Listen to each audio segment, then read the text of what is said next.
Well, good morning, everyone. We are again once back again, and look, it's draft for all of us. Whether you're at 2 drafts, 4 or 8 drafts, we're here to really be able to go through some of your drafts because all of us are in the middle of our draft. So, good morning, Jed over in Illinois and Jimmy over in Phoenix. Good morning, everyone.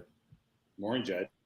Yeah, Morning, Jim, we were just talking about our 12-person draft yesterday. Who were you? And I think a lot of times for all of us, a 12 is probably a little rare. The standard is usually 10. I'm actually doing an 8-person draft on Saturday night, which I'm saying this should be very, very easy to do an 8-person draft. And this is with my wife's family. So I said this should be pretty easy. But a 12-person draft, who were you expect to get, and how did you do, Jim? On the 12-person draft, I was number 10, same as last time. Jed, I, of course, ended up taking the 2 running backs. Because really, at the end of the day, I was like, you're really left with a bunch of receivers. And I just decided to start off with Joe Mixon and then also with Aaron Jones. So that's what I did. I was debating between Aaron Jones and DeAndre Swift, but I ended up with Aaron Jones. It's funny, I got Aaron Jones. So I had my 12-man at work yesterday, and I got Aaron Jones second as well. And yeah, basically, I feel like now with 12-mans, what I figured out is, to me, when you get to the 3rd and 4th rounds, there's still depth at wide receiver, but not at running back. So I do feel like, I remember I said to everyone that I don't like taking Justin Jefferson in the first 4 to 5 picks. Mm-hmm. I still stand by that because I think right around 5 you can start thinking about it. 5, 6, and 7 you can think about it, but otherwise your number 2 running back is going to be really weak. Mm-hmm. Yeah, Jed, you ended up with Keenan Allen in your 12-person draft, right? In which one? Yesterday's draft. No, not with Keenan Allen, with Austin Eckler. You got Austin Eckler. Yes, yeah. Last night I got Austin Eckler, which was the first time I've drafted him. I'm excited for that though, because it's a half point, so it's not a pure PPR, but it's a half point per reception. So I feel like Austin Eckler is going to be pretty good. We'll see. I mean, I'm glad to be hooked up to the Chargers. Okay, now why Austin Eckler and not Derrick Henry or Dalvin Cook? So Cook was available this was at 5. I thought about it. I really did. Oh, did you guys know? So here's the other thing. We drafted in Yahoo. My draft yesterday was in ESPN. Yeah. I was surprised at how different the rankings were. The rankings were quite different. So Dalvin Cook, for example, in ESPN was like a 9 or 10. Oh, really? Wow. Yeah. And so it was interesting. I noticed there were and then quarterbacks, for example, there were pretty different selections. Most places I've seen Joe Burrow as a top 5. I got Joe Burrow in round 8 because he was pretty low on their list. Me too. Yeah. I will say that the thing about Dalvin Cook, because he's never finished a 16 or 17 game season, that's the very reason why I don't know if I would want to pick him up, because you're not sure how many games he's going to be out during the season. Yeah. I know I had the 6th pick, and it really came down to either Derrick Henry or Dalvin Cook. And so a lot of times I just ended up picking more of a sure thing in Dalvin Cook. Later on, I picked up Alexander Madison. Now, here's my dilemma later on in the 2nd round. Now I have the 6th pick in the 12 league. It comes around, and I see James Conner and CeeDee Lamb. Who would you guys have picked? CeeDee Lamb. Okay. CeeDee Lamb. Got it. Yeah. I think you were kind of forced to go into CeeDee Lamb because he was the best available player on the board. And I think you would have been kicking yourself if you didn't pick him. But in some ways, I mean, I wish that there were a couple better receivers that were out there before CeeDee Lamb, but CeeDee Lamb's the better pick. That's not a bad pick at all, though. If you have CeeDee Lamb and Dalvin Cook, that's a great 1-2 to start with. But I went in thinking for a 12-team league, running back, wide receiver. I actually ended up going running back, wide receiver, and then zipping around to tight end. Jimmy and I were talking about right before that. Then later on, I needed a second running back. I actually ended up picking A.J. Dillon over Pierce. The reason being a couple of things. Pierce at the same time is still in the Lovie Smith offense. He's still a rookie, so he eventually hits a rookie wall. AJ Dillon, where I come in, is I think a lot of times Aaron Jones is going to be your pass catcher because they're going to need a wide receiver. He's a great pass catcher. Suddenly, though, you still need someone in the goal line and someone that Aaron Rodgers trusts, hence AJ Dillon. So Tommy yesterday, Jed, was similar to how you were saying you were on a work call. He was doing a work call as well too, right? And so when I saw that he picked AJ Dillon instead of Dameon Pierce, I was like, what is going on there? Is he distracted? And too bad. I wish I was the person right after that, you know? So. Yeah, I like Dameon Pierce better just simply because there's more guaranteed touches with AJ Dillon. He is splitting with Aaron Jones, but it's a little bit more of a wild card, but there's probably a little more upside, like you said, Tommy, because AJ Dillon, will get the goal line carries. If Green Bay can keep that offense, if Aaron Rodgers keeps that offense going, there'll be a lot of points to be had, and so it could work out for you. I do expect AJ Dillon, especially with his legs, to get the goal line touches. Pierce, I love because there really is no one after Pierce. He is your primary running back. Lovie Smith, a lot of times, as much as we say, Davis Mills, who knows how well he's going to do? Brandon Cooks is a wide receiver, so you're going to get the touches. How well he'll do it, I don't know. I still remember, I think you guys will remember, when Lovie Smith was the head coach of the Bears, he ran Anthony Thomas all day. I see Pierce like similar to Anthony Thomas, but at the same time, man, Dillon, when what do you call it? Jones was out. Dillon did so well back in the days. Well, there's a lot of rumors that the Packers have gotten a ton of offers for Dillon. Yeah, they're trying to pry him away. So if he did get traded somewhere too, that could be another good thing for him. So I was also surprised. ETN was still available for me on the board. I did draft 2 quarterbacks again, so I took a flyer and a chance on Trey Lance. And then I also been picking up Ayuk because I'm hoping that being his 3rd year, he's going to have a good year. Usually some of these stud wide receivers, in their 3rd year, they come out. So I'm taking a chance on Ayuk. Did you guys see that San Francisco dropped Trey Sermon, but then Philadelphia picked him up? Yeah. I've been watching him, right? Because I actually think he's pretty good, but the San Francisco coaches do not like him. And so here's the thing. Miles Sanders is not doing too well. You got Gainwell Scott, who historically the last couple seasons when they've had the ball, they haven't done too well. So I'm hoping this might be a Trey Sermon thing, Yeah, exactly. And then Sony Michel is the other interesting one. In my league, I couldn't believe this. Michel went in the 3rd round, even though he's the backup, in with the Chargers. So that was surprising. Yeah. Sony Michel went in the 3rd round. Yeah, I don't know why. I was like, they're not paying attention. Yeah, I guess not. I was like, that's insane. Because he's a backup. Hey, Tom, keep on talking. I'm going to grab a charger. I'll be right back. Okay, got it. Hey, Ramondre Stevenson was another guy that fell into me. I do have hopes with Ramondre Stevenson. I know there's Damian Harris, but it looks like, all reports are they may probably give him the bulk of the carry. So, look, in his starts, he did really well last year, Jed. I do have high hopes for Ramondre Stevenson as my 3rd running back. Yeah, New England is always tricky when it comes to the skill players. Belichick is so good at hiding what he's going to do that as fantasy players, we have a hard time figuring out where the points will go. But I like Stevenson just for his, potential. In going into his 2nd year, and plus he's an OU guy, so I like him too. Now, with my last pick, a lot of times you probably won't even get there, especially if you're a 10-team league. I went ahead and pick up Amir Abdullah just because a lot of times Josh Jacobs is just not doing well in Las Vegas. Amir Abdullah is his backup, so a lot of times it's just picking him up and seeing where he goes with it. Yeah, Las Vegas is another interesting one. I can't wait to see what's going to happen. Rumors have it that they're supposed to trade, or they want to trade Josh Jacobs just because I don't think he fits into the offense. Wow, that's really interesting. I got right before the 2nd to last round, I got George Pickens in this one. So I was very, very happy with It's always nice when you can go towards the later rounds and George Pickens is sitting there. Yep. But have you noticed that Chase Claypool isn't being picked up a lot in a lot of these drafts until really, really late too? Yeah. No, Jed, it's always nice when you play with people who aren't updated on the news and you start grabbing all the sleepers that no one's paying attention to. You know who dropped in our league too pretty far was Antonio Gibson.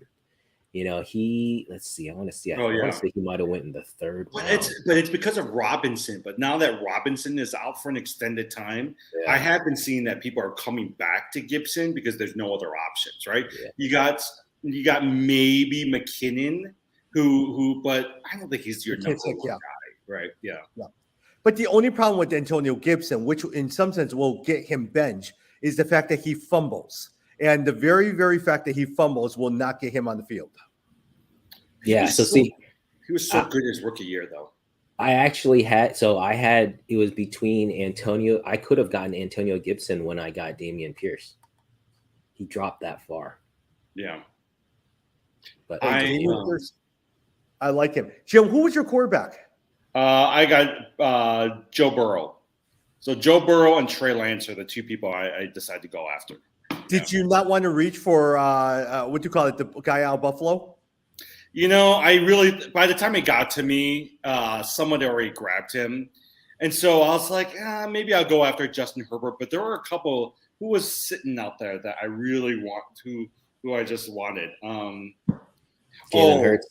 I ended up getting, so here's the thing. In front of me was Deontay Johnson, Amon-Ra St. Brown, Travis Etienne. So there were some really good players. And I was like, I could get Joe Burrow or some of these other players later on. I almost got Lamar Jackson. But someone took him the pick before me. Yeah. Literally, I think Josh Allen, would you have picked him in the third round? Because he was picked 2 spots before you. Yeah, I would do it.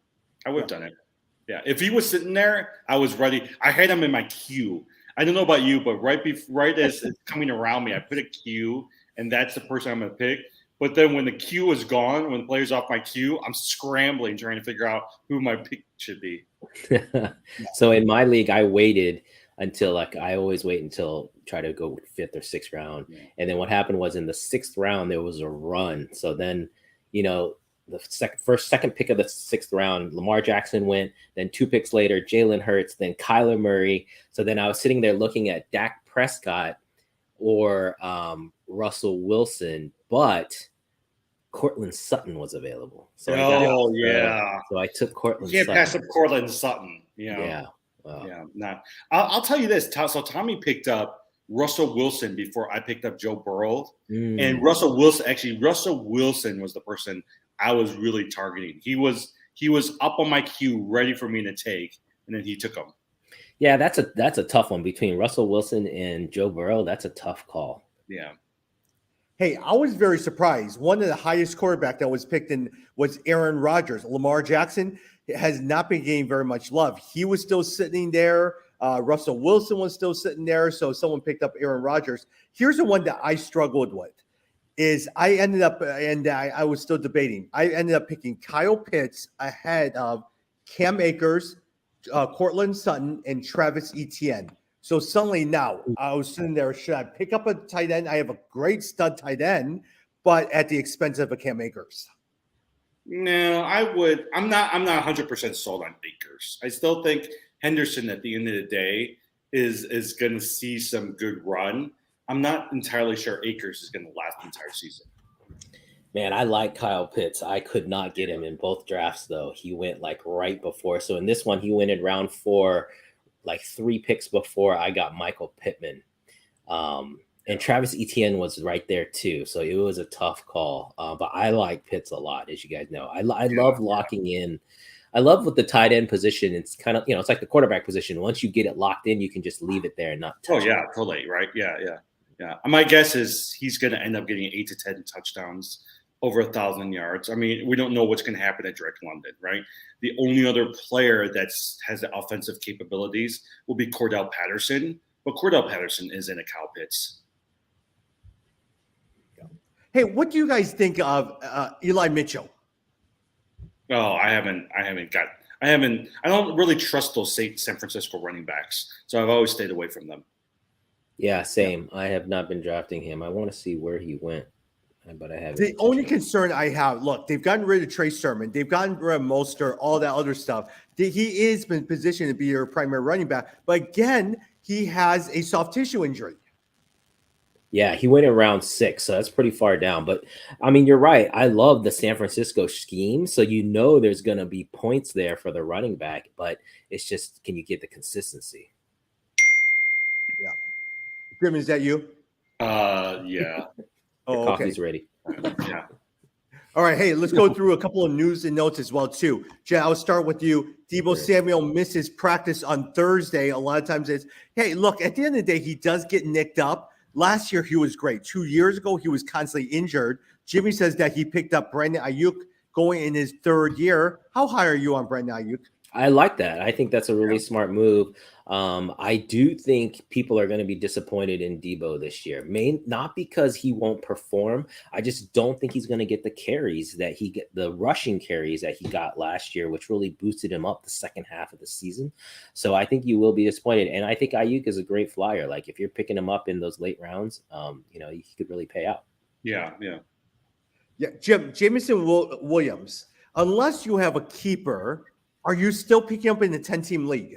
Yeah, I am. I mean, part of it is I'm not only if they have an IR spot, right? If they have an IR spot, I don't mind stashing him. And so that's what I've been doing. If there is none, I'm not wasting a spot. But I actually think that Jameson, actually, it's funny. I was looking at in all of the boards, and I know that Deshaun Watson, some people don't want to pick him up from a personal standpoint, but he's been out there. Jameson's been out there. And so if I have an IR spot sitting down there, I don't mind throwing one of those 2 players on there. Oh, you threw Deshaun Watson on there? That's horrible. No, man. I end up taking Jameson only because I was like, I've been picking up 2 quarterbacks in all of my leagues. I don't need another 3rd quarterback sitting on my IR spots. Yeah. Hey, by the way, Jed, speaking of Brian Robinson, he has now been placed on the reserve non-football injury list, so he will be out at least guaranteed 4 weeks. I mean, Antonio Gibson, he looks a little bit more attractive besides his fumbles here and there. Yeah, exactly. And you know what? A lot of times too, think about this, like, someone like an Antonio Gibson gets all the carries now. You have them get out of the gate strong, have a good first couple games, and then get them ready to trade, right? Like, there's all these players who be thinking about trading. Usually most of the trades are happening in the first 2-3 weeks. I saw you guys already made a trade in our other league. So, usually those first 2-3 weeks, people are ready, and you got to be thinking about it that way too. Hey, speaking of trade, Jimmy does love his Gabe Davis a lot. I see a lot of the trade offers for Gabe Davis. Why is that? Because Stephon Diggs is right in front of him. I don't know. And maybe it's gut instinct. I remember last year, my gut instinct told me Cooper Kupp, even though in most offenses he was second to Robert Woods, he's the person to target, right? So that's what I thought about this year with Gabe Davis. I was like, I know he's a second person, but I think he's got that much potential. So I decided I needed a wide receiver, so I traded. I know Tommy will take Pierce for a trade, so I just traded Davis for Pierce. So, yeah. Hey, Jen, let me talk to you a little bit. And Kenyon Drake signs with the Ravens on Wednesday.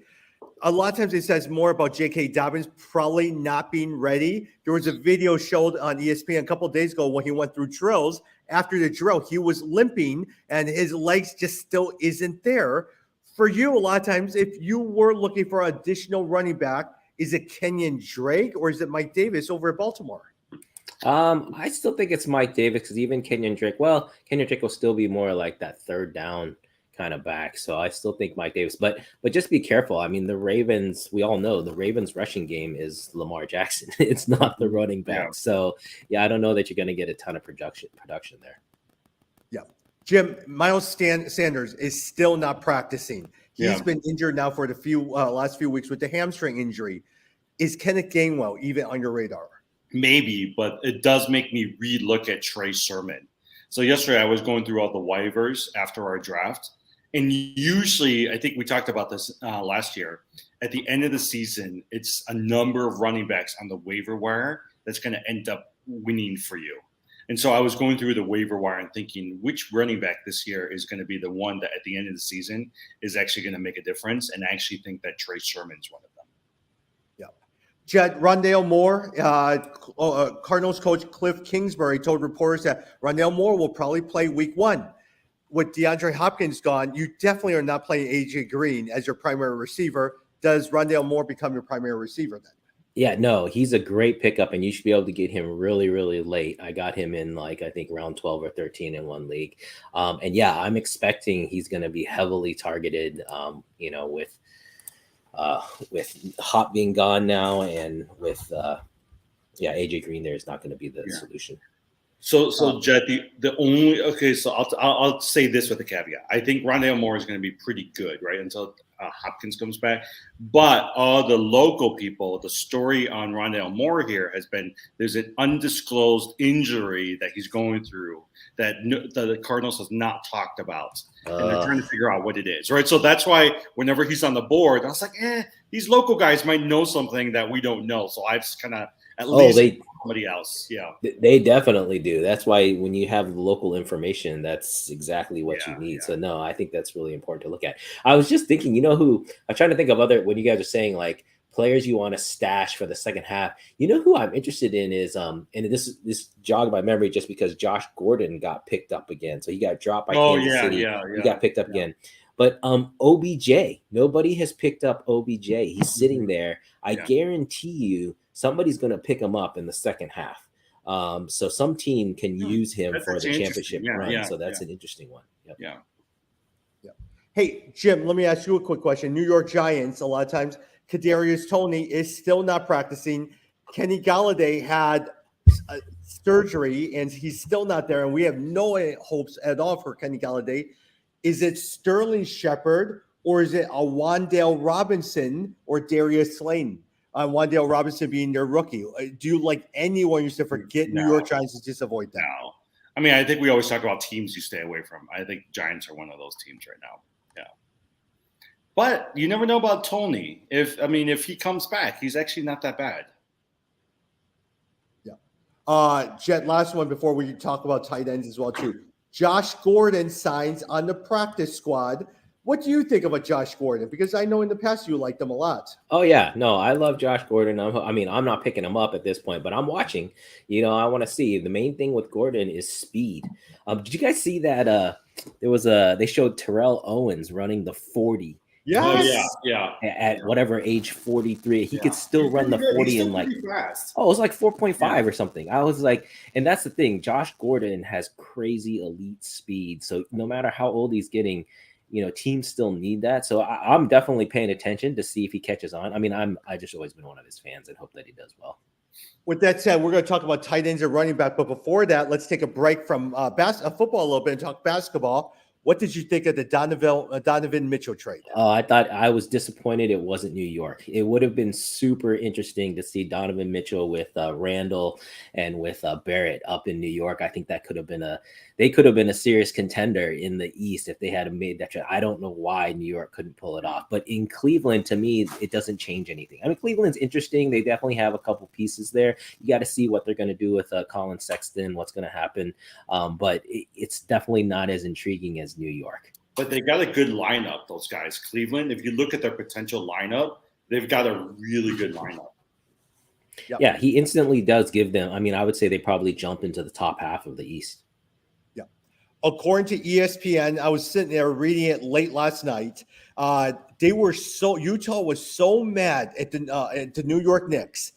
They never even went back. Once they got the offer from Cleveland, they did not go back to New York and ask for a final offer to better it. And they were mad because they wanted they offered a bunch of protected draft picks, and they would not offer Quentin Grimes. I'm not sure who Quentin Grimes is. And so it really came down to that. And so Utah says, forget it. So they went with the Cleveland drafts and all of their draft picks and never even went back to New York for one final offer. Yeah, we'll see. For Donovan Mitchell, though, I don't know. Maybe I don't know if this is a better situation for him. He is a true superstar. The guy, if you ever got to watch him, unbelievable player. So it'll be interesting to see what happens. It'll be another one for Chicago to deal with. Yeah. Grimes is Utah. Yeah, now Utah has additional 13 draft picks here. in the next few years. That's crazy. And let's see how well they do with that. Well, the team to look at. So Oklahoma City has been stacking draft picks, right, for a long time. Now with Chet Holmgren, their number 2 pick, out for the year, there's a chance like they could get another high draft pick. So that team, you just give them a couple years, and I tell you, they're going to be pretty good. Yeah. But at the same time, suddenly you are now like the Philadelphia 76ers, which was always just sitting there stocking up draft picks. But then at the same time, they did get Embiid, but then they whiffed on Nerlens, Ben Simmons. And then Jimmy there was Butler one they messed up. Oh, Markelle Fultz. Yeah. Yeah. And so it's not guaranteed. Yeah, no, you have, but I just feel like if you look at the draft history in Oklahoma City, I mean, come on, they have been pretty impressive on that side. So I feel like, it'll pay out there. But think about Danny Ainge. Danny Ainge is in charge of the Utah Jazz, and look how he built Boston, right? They did sign Kyrie, but Jaylen Brown, Marcus Smart, Jason Tatum, it was all the draft. So my guess is they're doing the same thing in Philadelphia, in Utah. Now, let me ask you guys a quick question is, if you were a general manager of an NBA team, would you like to be like Danny Ainge and sit there and stock out draft picks? Like, I would love doing that. Or would you like to be like the Lakers putting super teams together? Oh, no, I'd much rather do the draft pick and kind of build your team that way. It's also cheaper that way. Yeah. I think it would be more fun. So would you guys rather, so to me, GM, that's like up there in dream job land. But would you rather be a GM of a football or a basketball team, or would you rather be an owner? Owner. Yeah, I think owner is the best, right? I think owner is the best dream job. Yeah, the pressure on the GM, you have to make or you get fired. Owner, you just sit there and you just create revenue and you figure out what to do with all that revenue. Yeah, that would be great. Yeah. All right, so one of us hit the lottery and we'll have it. Okay, I will say, so Tommy posted something the other day about Marvel. Did you know what, 13 years ago, Disney bought Marvel for $13 billion. So we were $4 billion. $4 billion. I was thinking about it. So right after college, I submitted my resume for an internship at Marvel and I got accepted. But they were going through bankruptcy, so I said no. I sometimes wonder, I was like, what would life have been like if I took that internship? More so, they would have laid you off because I bet you a lot of times we're seeing the same thing with Warner Discovery. They sit there, acquire, and they are cutting everything and everyone. No, but if you're an intern, they're not going to lay off the intern because the intern doesn't get paid. You still need bodies in there. They'll just lay off all the high-ranking officials. Yeah. Hey, going with tight ends as well too. Jim, let me ask you a quick question. If you had a choice between Kelsey, Andrews, Pitts, it's not a dynasty league. Who do you like the best out of the top tier tight ends? I would rank them right now.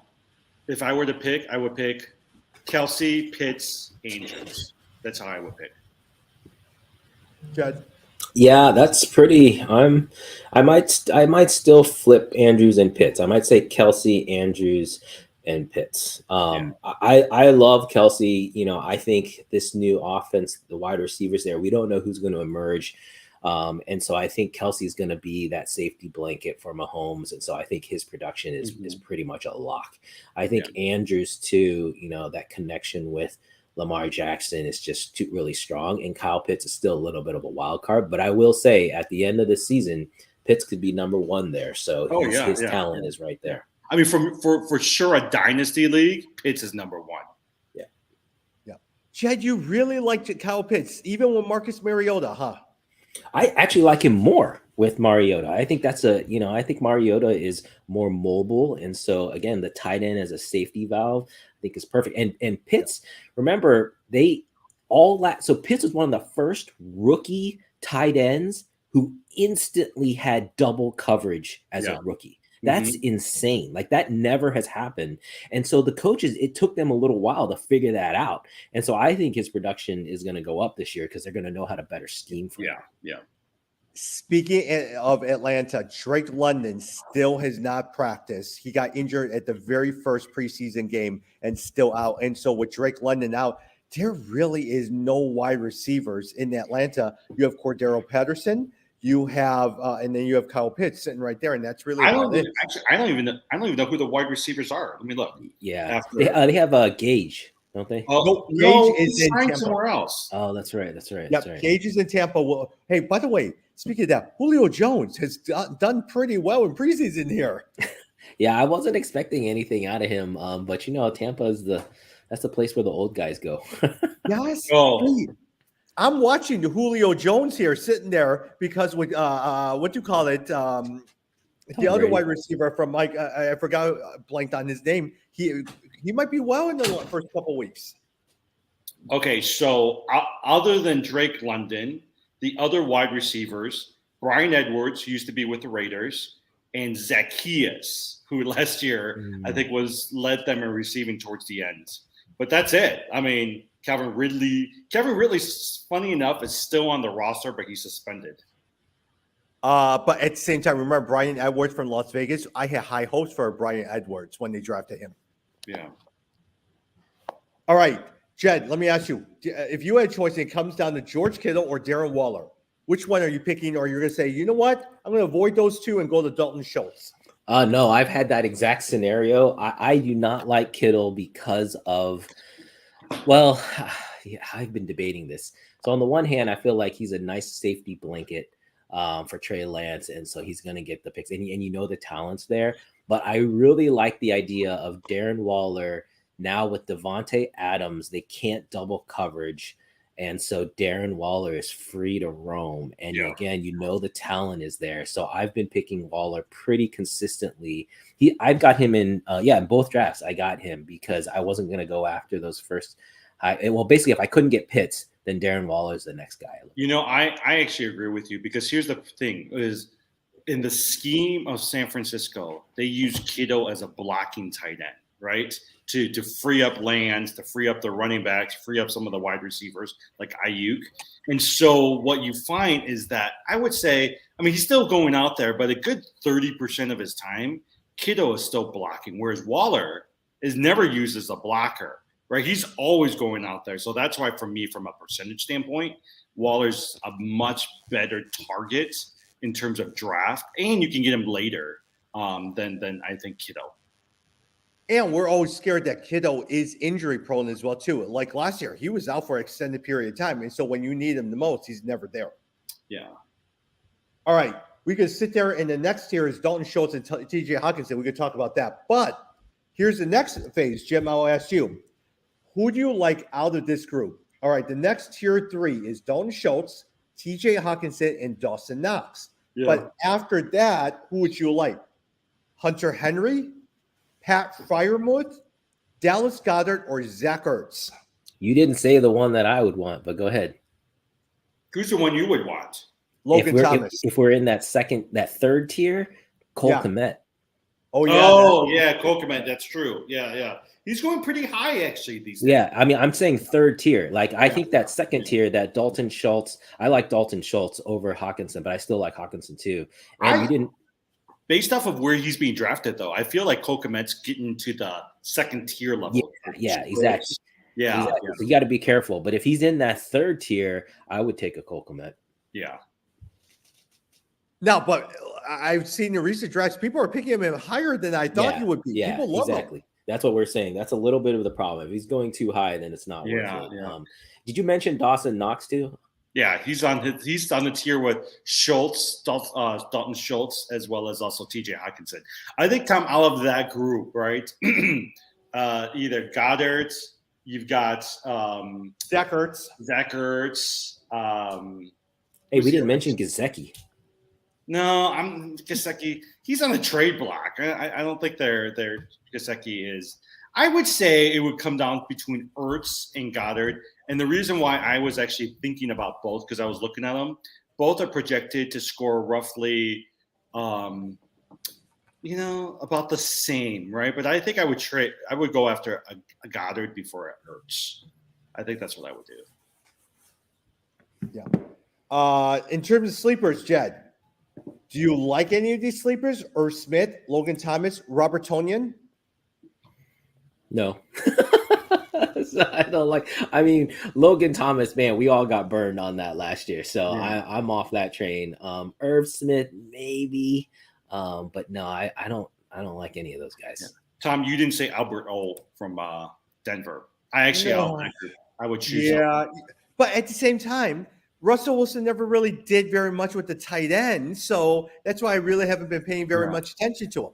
No, but remember, I can't remember who the tight end was. Oh, it was that year when that guy from New Orleans. Remember, he played for the Bears for a few years.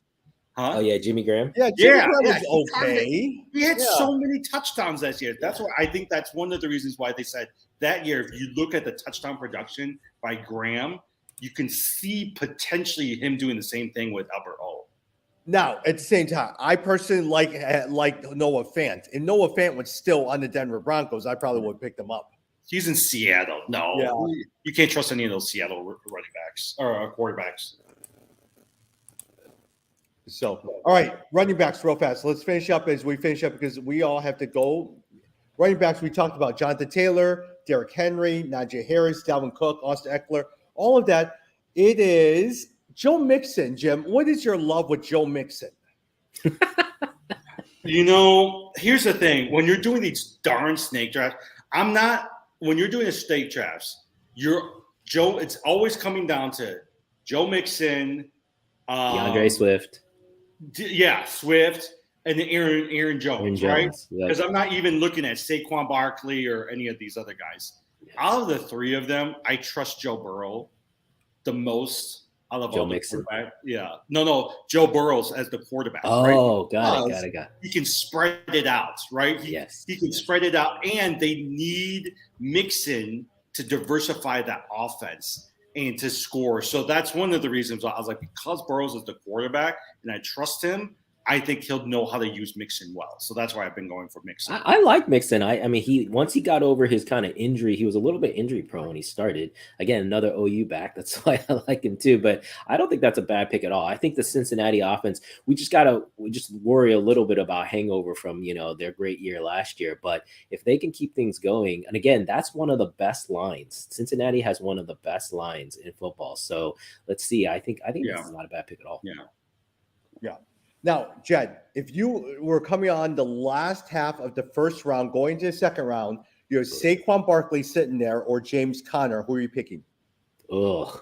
I don't think I like either of them. I don't like either, but I would pick Barkley. I think Barkley is now low enough, right? Remember when we were talking about Barkley when he was top 3, top 5? We always never liked him because the Giants offense. But if you're getting him at the end of first round, that's probably okay. And I think the Giants are going to be better this year than they were last year. Hopefully with a little bit of progression with all the, rookies and whatnot. So I would take Barkley.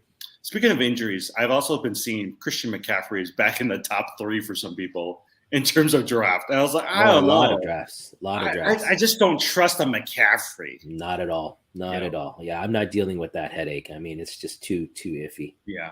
Jim, for you, here's a scenario. Chase Edmonds is sitting there. Clyde Edwards-Helaire is sitting there. Who are you picking? Edmonds. Yeah, I'm not a big Helaire. Actually, I've been picking up Pacheco. the rookie backup, because I just am not confident in Edwards-Helaire. But I've been finding that Kansas City likes Pacheco, so I've been kind of targeting him. Yeah, 10-team draft. Are you picking him up, Jed Pacheco? Yeah, no, he's been one of my sleeper targets. If you get him down in that 12th, 13th, 14th round, I think he's great. But you just got to be careful. Kansas City, we know they don't really, the running backs are just not used in a traditional sense there. And so like Clyde Edwards-Helaire is a perfect example. He'll have a couple good games where he picks up the goal line carry and has maybe 2 touchdowns. But as far as consistency, that's not where the ball's going. Here's a trivia. Which Kansas City running back, former Kansas City running back, do they compare Pacheco to? Priest Holmes. Yes, Priest Holmes. Yeah, great. Really? Priest Holmes. They compare him to, which I was like, they love Priest Holmes. Oh, Priest Holmes was awesome. Yeah. Do you guys remember? Yeah. So I always think of Priest Holmes, and then do you guys remember? I think his last name was Okoye. Christian Okoye. Yeah, Christian Okoye. Yeah.